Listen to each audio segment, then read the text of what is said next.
Good morning all. This is EE370. We are at lecture 7. So we have seen two types of finite state machines. One is a Mealy state machine and a Moore state machine. So I have the generic diagrams of both the state machines in front of you. Can you tell me which is Mealy and which is Moore? Which is on the left side? So on the left side you have the Mealy state machine, and on the right you have the Moore state machine. So in a Mealy state machine, your output is a function of the present state as well as the input. Whereas in a Moore state machine, your output is a function of only the present state. Right? As you can clearly see from this diagram, your output is determined by this combinational circuit, which has both the inputs as well as the present state variables as the input to the combinational circuit. Whereas in a Moore state machine, the output is determined by this combinational circuit, which is taking in inputs only from the present state variables. So one quick way to remember this is, at least this is how I remember it, Mealy, you have meal in the term and meal is an input for us.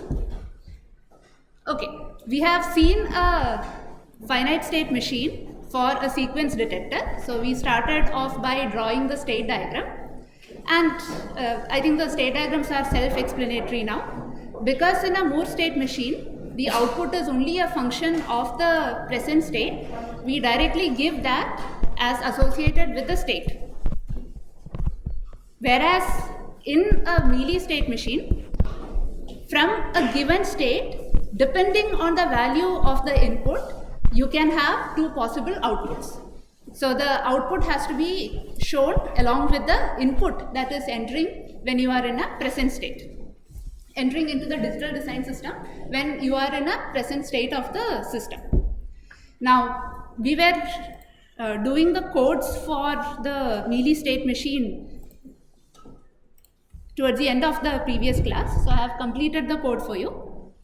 So you have the module declaration, the input and output declarations.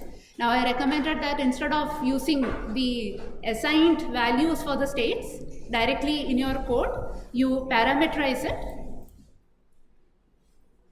Now to assign the next state of the system, you look at the current state of the system, and depending on the value of the input, you assign either one state or the other. Similarly, for the output also, you have to look at the current state of the system as well as the input being given to the system. Now, if I were looking a Moore machine, the initial portions are all similar, just that I have one more additional state that is possible. So I will have 4 states within this case statement. When it comes to the output is only a function of the state. You don't see the input being mentioned anywhere on the RHS. Okay. So any questions on this? All right. Now let me also quickly show you how the timing diagram would look like. Let's say this is your clock signal.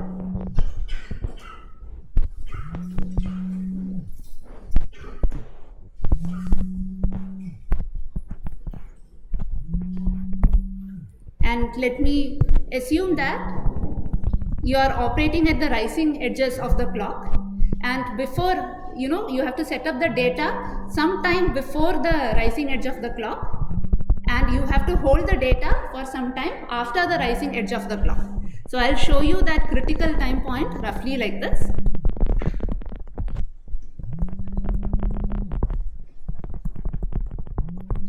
And let me assume that your X is changing well outside this time region where you are expecting the inputs to the D flip-flop to be stable. So let's say you have some value of X. It changes here.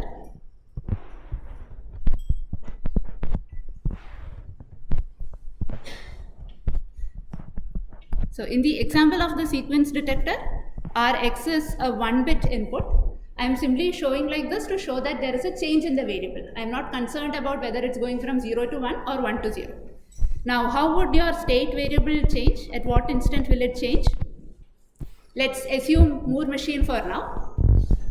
Your state variables are Q1, Q2, etc. till Qk, right? In this particular diagram that I have sketched, in this timing diagram, what event is going to cause the state variable to change? Rising edge of clock, right? Your outputs here can change only if there is a rising edge in the clock, because it's the output of a flip-flop. So your state variable corresponding to this rising edge is going to change value. So sometime after the rising edge, it will change the value. Right? So this event has caused this change.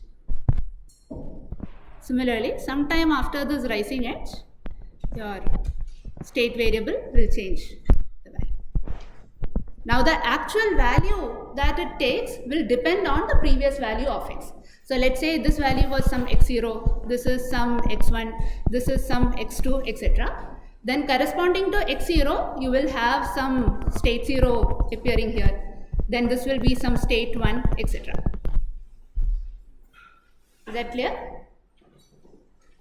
So the x0 changes. So let's look at this x1. x1 value has gone from x0 to x1 here. But your state cannot change until the next clock edge. So when this clock edge occurs, you get the value corresponding to x1 in your state variable. Right? What about your output y? How would that change?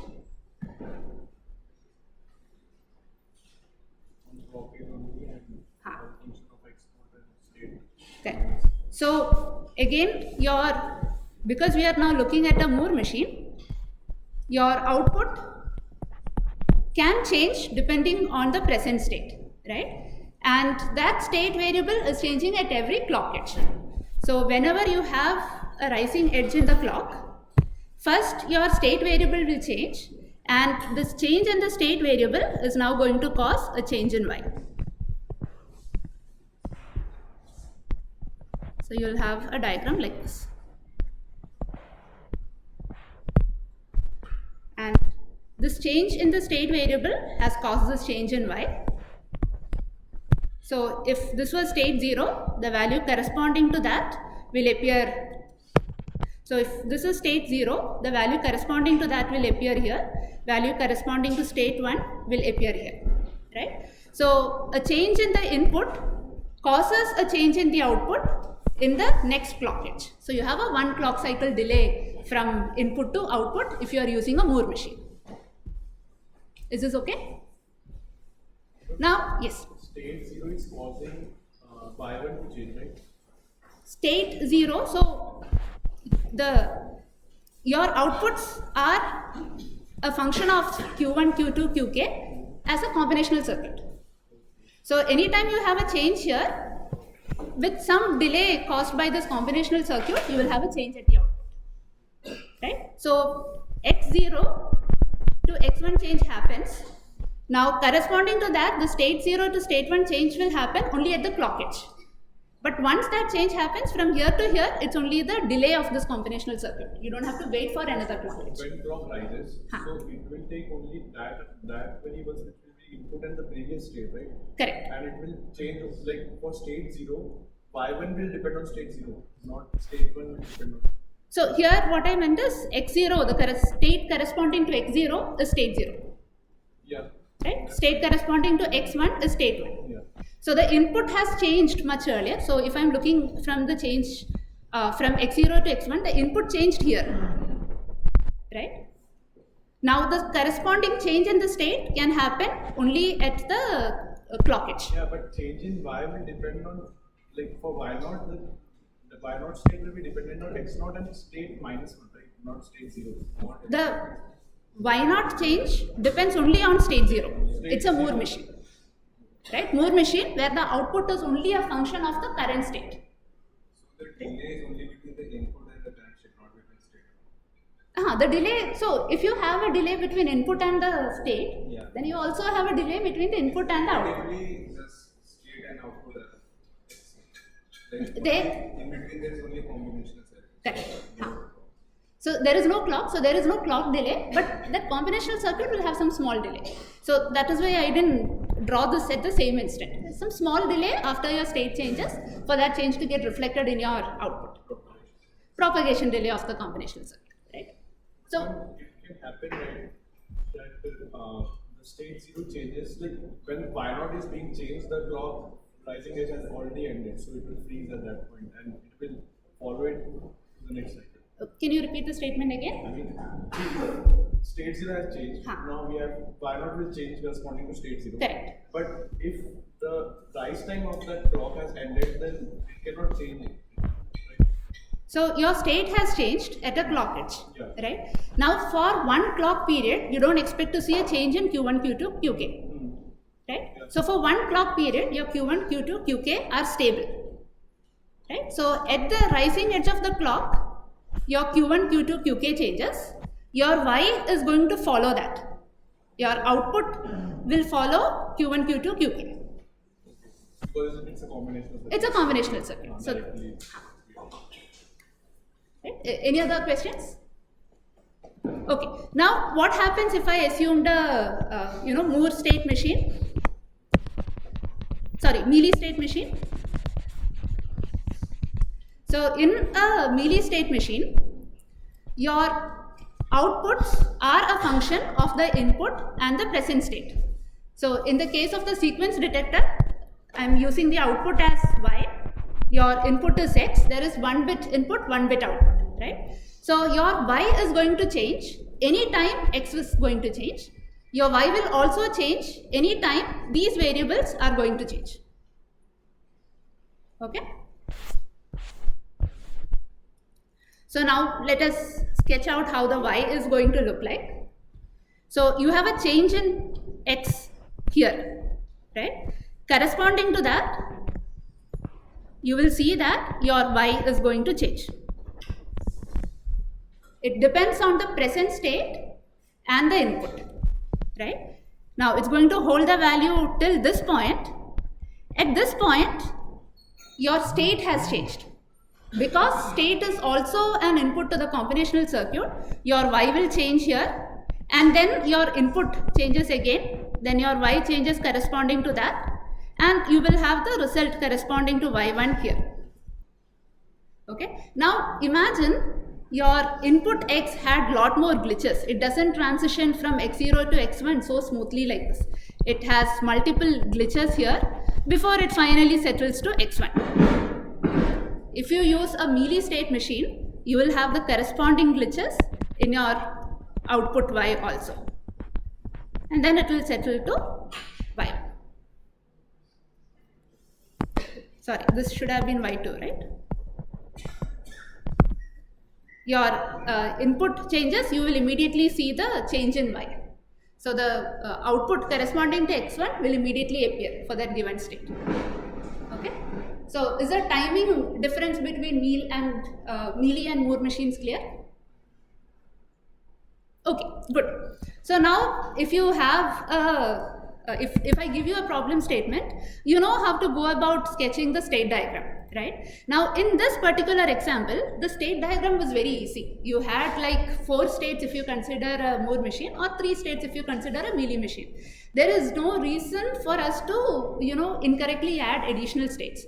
But sometimes it is possible, especially if you have a complicated problem, that when you sketch the state diagram, you might miss out on using one of the previously existing states and you might create a new state, right? All that it means is you might eventually get the same behavioral function, behavioral output, but you are achieving it by including additional states. Now that is a waste of resources. Right? So we need to have some mechanism by which we can systematically identify states that can be considered as same or equivalent and then eliminate those. Okay. So first let us define what we mean when we say that 2 states can be considered as equivalent. Any definitions that you can think of? So let's say you have the state table and you have a doubt whether 2 states can be considered as equivalent and you can remove one of them. Right? So how would we define what is equivalence between 2 states? Same output.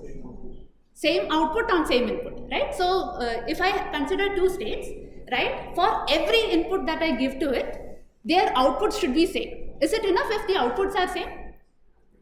It should also go to the same next state, right? So how we define this is, we say that two states, let's say P and Q, are equivalent if and only if for every x, so for every input x, the outputs are same and the next states are equivalent.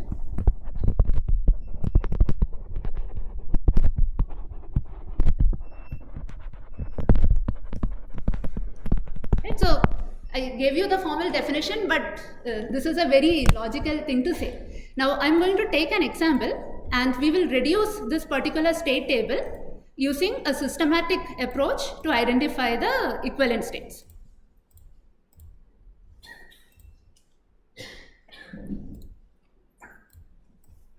Okay. The idea is very simple, right? I will start out by drawing some big square.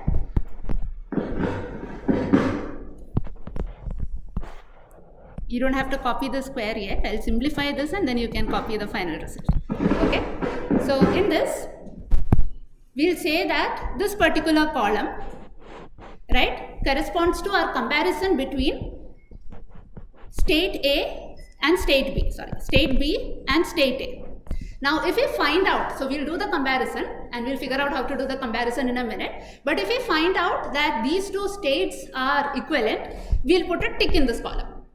Now on the other hand, if we find out that they are not equivalent, we'll put a cross in this column, right? And if it is ambiguous, we'll then do something else in this column, right? But we'll repeat this and try to fill the whole square, and then we'll identify which are the states that have got a tick in that box, right? But the moment I say this, you can immediately identify that there is some extra information in the square. For example, what does this square represent? What does this represent? Right? I am checking if state A is equivalent to state A. Of course, state A is equivalent to state A. Right? This is true for this, etc. So you basically have these diagonal cells which we don't need to check at all. Right? Because it is basically checking whether a state is equivalent to itself. Now let me check, let's say, a particular box here. This corresponds to me checking if state A, so state A is equivalent to state B, right? But I get the same result in this particular box. Right? Here also I am checking if state D is equivalent to state A. Instead of saying D equivalent to A, I am saying A equivalent to D. That is the only difference. So what it means is everything on this side of the square I have drawn, that is getting checked on this side of the square. Right? So I don't need anything above this diagonal. Right? So now I can simplify and directly sketch it like this. So I'll start with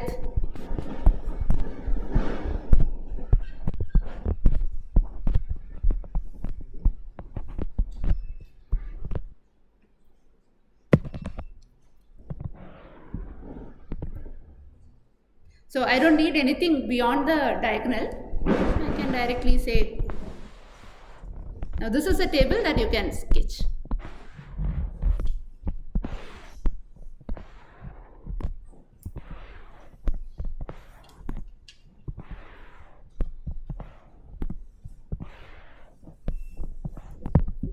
Okay.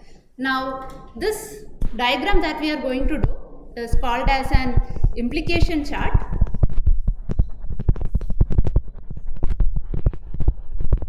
It's also called as a pair chart.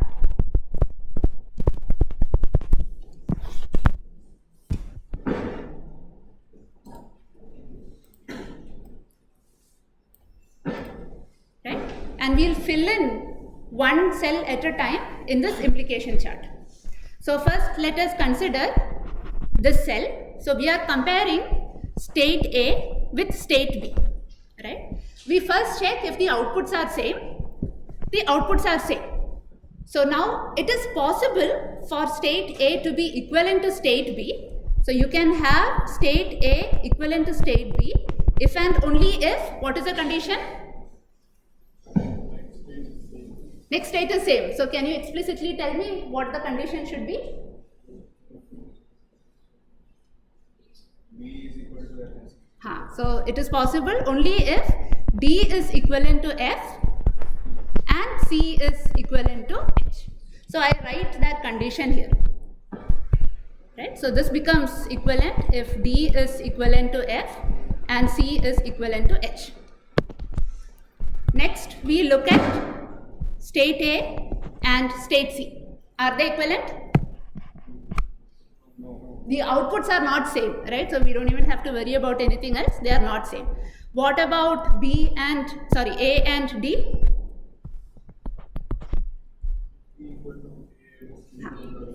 So if D is equivalent to A, if D is equivalent to A and C is equivalent to E, this can become equivalent.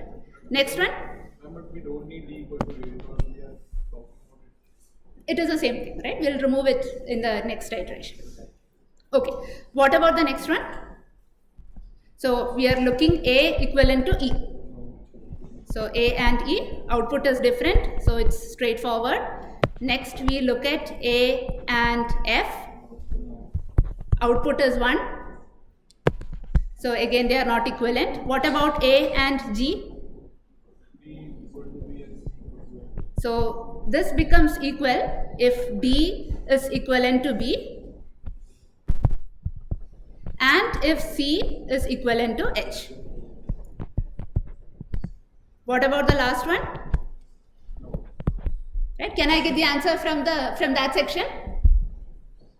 Right? Are states A and H equivalent? No. Why? Because the outputs are different. Right? Okay. So first column is done. Let's do the second column. So this time we are looking with B and from C to H.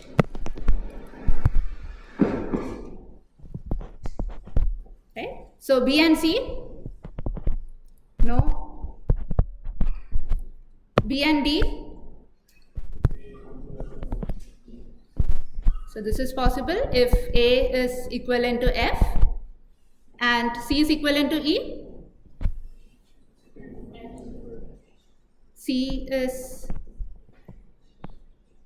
B and D, right? H is equivalent to E.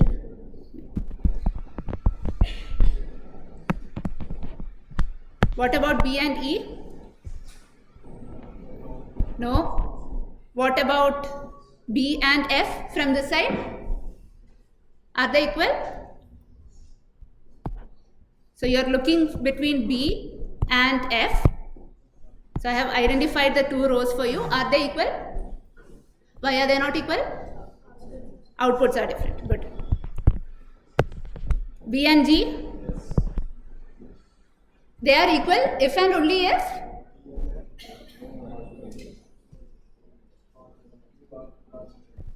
F is equivalent to B and H is equivalent to H. Of course, H is equivalent to H, so I am not writing that condition. Okay. And finally, what about B and H? No. Right. Now, can you fill the remaining columns by yourself? I will give you 1 minute.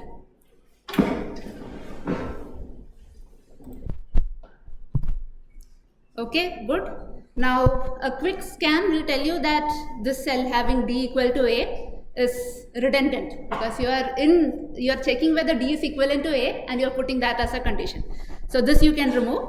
Any other cell like that? So this one, E equal to C here. Right?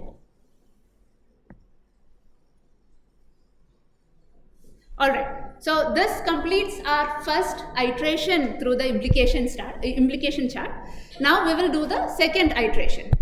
Right? So again we look at, so if A has to be equivalent to B, then D should be equivalent to F and C should be equivalent to H. So let's go and check if D is equivalent to F. So here is D, here is D, here is F. Right? And you see that you have put a cross. right? So they are not equivalent, which means A cannot be equivalent to B, right? Similarly, here C is equivalent to E, so that corresponds to this. Here we have written A equivalent to D. It is still ambiguous for us, we don't know, so we move on. Then we have D equivalent to B. So D equivalent to B, again you have something written here, we don't know the result, so we move on. What about C equivalent to H? CH, again we don't know the result, so we move on from there also. What about this cell? D equivalent to B? No. Right, that corresponds to A equivalent to F, where we have a cross. So this is crossed out, right? F equivalent to B. So we have F equivalent to B, you have a cross, right? So this is also crossed out. Next we look at D equivalent to A, we still don't know. E equivalent to F, we don't know. D equivalent to B. So D equivalent to B is this, it's crossed out. So this is gone, right? DG is also crossed. Where is AG? So A equivalent to G, you're telling me this is getting crossed. So we'll go through the implication chart in a systematic manner, iteration after iteration, right? Otherwise it gets very confusing to go back and forth, okay? So now, what about this cell, C equivalent to H? So that corresponds to D equivalent to G, we don't know. E equivalent to C, again, is something we don't know. Then we look at G equivalent to D. Right? It says A equivalent to B, that we have already crossed out, right? And here we have C equivalent to F, is that true? That we have already crossed out. In this cell we have A equivalent to G, we have to check it, so we leave it as it is. And finally F equivalent to C, so that is this cell, it has been crossed out, so that is also done. So our second iteration through the implication chart is done, and in this iteration we have added crosses to the chart, which means we will have to check whether more crosses can be added, right? So we do a third iteration. So C equivalent to E, we still don't know. Now D equivalent to B, right? That can be crossed. So this gets crossed out. Here everything is crossed. This is still pending. What about this? D equivalent to G, we have a cross here, right? So this is also crossed out. A equivalent to G, crossed out. No more empty places to put. So in the third iteration also we have added crosses. So we do one more iteration. So we see C equivalent to E, right? Corresponding to that there is D equivalent to A. And there are no other places where we can add a cross, and we cannot still cross out C equivalent to E or D equivalent to A. So in our fourth iteration we have not added any crosses, so which means this was our final iteration, and the result that we have will now correspond to the index of the cells for which we have not put a cross. So we don't have a cross in this cell, and this corresponds to D equivalent to A. Okay? So you get the result D equivalent to A, and you don't have a cross in this cell, and this corresponds to E equivalent to C. So you have E equivalent to C. So now in this state table, wherever you have D, you can replace it with A, right? So let's do that. So wherever you see D, you'll replace it with A, right? And what happens to this row? I can completely remove this, right? Because this row is equivalent to the very first row, right? Similarly, is there any other D? No, right? Similarly, wherever you see E, you will replace it with C. So this gets replaced with C. That's it. And you can remove this row completely, right? And now you have a state table where no further states are equivalent. This is the minimal form of the state table possible given what the state table that we started off with. So anytime you construct a state diagram, immediately do a state table, then do an implication chart to see if you can reduce the number of states. Right? And once you have reduced the number of states, then you go with the regular procedure of state assignment, excitation table, etc. Right? So now if you are starting with a problem, right, with design of an FSM, let's quickly summarize what are the stages that you will go through. So you will first look at and identify what is the input, what is the output of the system. Then you will also verify or understand what is the behavior that you need between these inputs and outputs. A very good practice at this stage is to try out some sample cases so that you are sure you understand the behavior completely. Right? So once you have understood the behavior, what is the next step? You want to construct an FSM. Where do you start? Do you start with K-maps? Very first step. You have just got these are the inputs, these are the outputs, this is the behavior that I should get. You will do a state diagram, right? You start with a state diagram. So at this stage you have to make a choice whether you want to go with Moore or Mealy state machines. After you do the state diagram, you construct the state table. After you have this, immediately do a state minimization. So you'll use the implication chart to do a state minimization. After state minimization is done and you have a minimal state table, you can do, what will you do? Before K-maps. You have to do a state assignment, right? Yeah. You have to identify whether you, so if you had a S0 state or a S reset state, you want to assign 00 to it or 10 to it, etc. You have to identify what is the value you want to give for implementing that state, right? So you do a state assignment.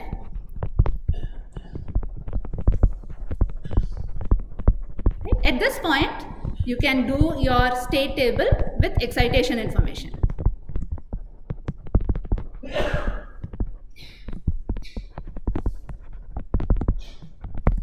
Right? Where excitation is the input that you want to give to your memory elements such that it can take you from the present state to the next state. Right? So if you are using a D flip-flop, it is very straightforward. Whatever is your next state, that has to be the present input. If you are using something like JK flip-flop or a T flip-flop, you have to create the excitation table correspondingly. And once you have the excitation table, then you can derive the Boolean expressions.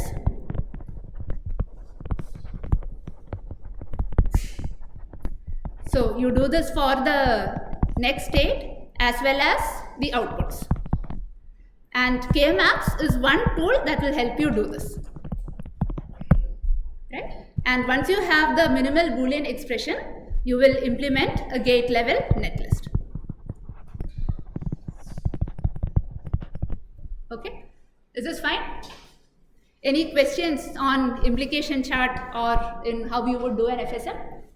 For implication chart, there is a cycle, right? If A equal to D, then C will be equal to E. Correct. But like how we are assuming that like one of them is true. Like we have to assume one of them is true, then only the other one will be true. Correct. So as you go through the iterations, right, at the end, if you are not putting a cross in either of them, because think about what your result will be, right? Now it looks like your next states are not same for either state A or state D, right? But you are saying that these are equal. Now for this particular table, for these to be equal, then C and D had to be equal. Right? And you get the same result for C and D. So why would you assume that they are not equal? I mean, we cannot get assured that they are equal. We need to minimize them. You need to minimize them. If we can't cross, that means we need to assume that they are equal. Right. So like if we say that they are equal, and then like it works like there is no like contradiction. So like we will say that they are right. Now it is not necessary that, for example, if your state table was different, you might have been able to put a tick also directly. In this particular case, it happened that C and D have this constraint, and if you look at the row corresponding to C and D, you still have A and D in those conditions. We can have like this was like possibility. So we can have a cycle of more than 3 states that are codependent on each other. Yeah, like we can have you can potentially have, yes. And but if of multiple edges. possible, right? And if you go through all these iterations and there is no reason to cross them, then there is no contradiction in assuming that they are equivalent. So you can assume that they are equivalent. Okay, so now you are experts in designing sequential circuits.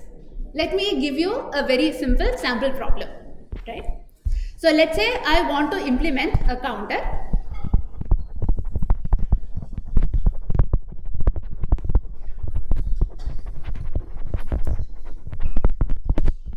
Right?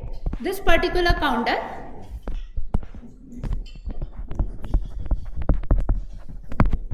has inputs enabled, it has an input reset, and of course it will have an input clock, right? And you have an output which is, let's say, 3 bits. Now the behavior I want is, if reset is active, right, reset should have the priority condition, and I want my count output to be equal to 0. Right? If reset is not active and if enable is not active, then I want the count to hold the value. Okay? And if reset is not active, enable is active, then I want it to count from, so initially it will start from 0, go all the way till 5, then roll over to 1 and then keep counting till 5. So it reaches 5, rolls over to 1, and then it has to count, right? Now, any synchronous sequential circuit, you can implement it using, you can start designing it using a finite state machine, right? So let's start by designing this using a finite state machine. I will assume that my first state is some S0, and to keep things simple, I am going to do a Moore machine, right? When S is 0, my output is 0. Right, S0. I am going to assume that the count output is 0. Now, as long as your reset is 1, I have to remain in this state. Right? If reset is 0 and enable is 1, then I will go to the next state. S1, where the output is 1. Right? Now, again, if reset is 0 and enable is 1, I'll go to the next state where it's S2, value is 2, and I'll repeat this, right? I'll go to S3 where value is 3, S4 where value is 4, I'll go to S5 where value is 5, and after this I come here, right? In all of these cases, my enable is 1 and reset is equal to 0. Right? And I'm sure you can figure out that whenever reset becomes 1, you have to go back to the state, right? And at any state, if enable is equal to 0, you will remain in that state, right? Now you can fill in the state diagram completely, right? Now let me change the problem statement a little bit. Count, instead of being 3 bits, let's say is 9 bits. And I want to go from 0 to 500, roll over, go back to 1, and then keep continuing. Right? How many states will your FSM have?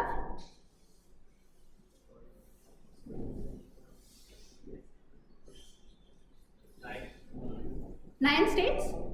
But I'm doing a Moore machine, right? How will I have just 9 states? If I want the count to go from 0, 1, 2, 3 till 500, right? My count is my output also. Right? You'll have 500. Now, because I started with S0 and other 5 states, I can have 5, not 1 states. Right? So the state diagram has become so huge that it is now impossible to design like this. Right? And that happened because my count variable was going to take so many states. So now you'll come across design statements wherein it might not make sense to see this whole thing as a single FSM. Right? Instead, what you want to do is, you want to separate out a data path in the circuit and a control path in the circuit and call this as FSM and data path. Right? Now, let me pictorially represent what I'm meant is, so what we finally want to implement is, yes. Like when we have a large number of line bits, can we design a FSM for each bit? You could potentially design an FSM for each bit, but what I'm going to explain is much simpler than that. Right? So you will have 9 FSMs, yes. Right? Where each FSM has some particular size. Yes. Right? Now let's say instead of a 9-bit counter, I ask you to do a 25-bit counter. Then you have 25 FSMs. Right? So A mask for each bit. A mask for each bit. You can potentially do that, but there is a better way to go about designing such systems. Right? So what you do is, you look at the system, identify what you can identify. You identify what all signals you can call as your data and operations associated with data. Right? For example, here I know that there is a counter variable and an operation count plus 1 is happening. Right? At some point, some comparison is happening. Right? All of these are operations on the data. Right? So you will have operations that are happening on the data. Right? And this can include plus, minus, division, subtraction, multiplication, comparison, using using multiplexer and selecting certain type of data at certain types, resetting, etc. And then you figure out how to control the flow of this data using some control signals. Right? So you can have inputs to both your control system as well as your data system. So you have two subsystems inside. Based on the outputs that you get at different stages in your processing, you can generate information that needs to go into your control subsystem, sort of like flags in your C codes, right? So you say that if my data is greater than this value, I need to make some change to the control system. Or if data is equivalent to this value, I may need to make some changes to the control system, right? So you can take inputs like this, you will process it inside, and then you will send the control signals out to control the flow of the data through this, right? You have divided your whole sequential network as a data path and a control path. Okay? And you will see that in the data path is where you will typically have all the addition, subtraction, ALU sort of operations, and the control path is typically implemented using an FSM. Okay? So now we'll take this particular example and see how to do the data path for it. Right? So this data path can contain memory modules also. Right? So now clearly we want to store this 9-bit information count somewhere. Right? So I'm going to call a register. So let's say we have this register count which is 9-bit. Right? We know that we want to clear this register whenever there is a reset. Right? So I'll give the reset signal to this. What else do we know? What happens when the enable signal is 0 and enable signal is 1? Enable 0 and hold. Enable signal is 0, we need to hold it. Right? So we need to add that information somehow to this diagram. Right? A very easy way to do that is to have a mux. Right? And I can give enable signal here. If enable is 1, my output needs to change, so I have to figure out what comes here. But if enable is 0, then I feed the output, the count output directly like this. This is okay? Alright. Now what do I need to do? I have to design this part. Right? I know that there is a count equal to count plus 1 operation happening. Right? So let me do that. So I take the count, to this I add 1 and I get the output. Right? But I also need to check if a limit has reached. Right? I want to check if my count value is equal to 500. Right? And if this is equal to 500, then let's say I put a signal here. If this is equal to 500, I need to load the value 1 to the system. If it is not equal to 500, then I pass in this information. Is this okay? Load? One is connected to that comparator. It can be connected to the comparator, but I'm going to show you, this is a very, very simple example where it could have been connected. But I'm going to generalize a little bit and then show you how to generate it. Right? The data path is clear? So I'll take 1 more minute. So how your system is going to look like now is you have this data path which is getting the input enable, it has the input reset, this is giving the output count, right? Now we have to design a control path.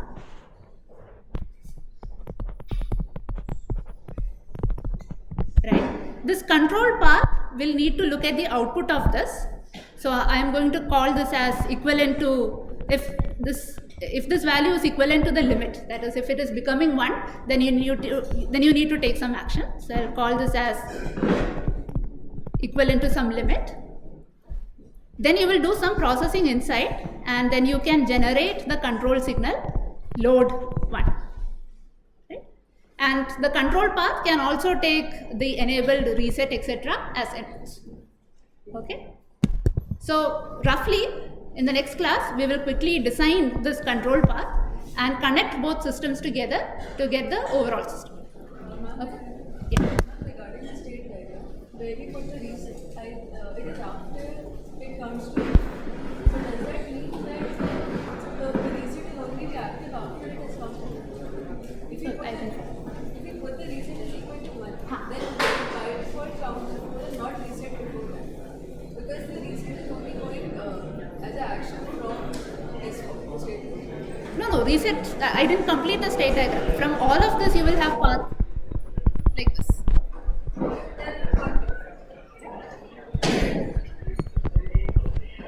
Okay, thank you.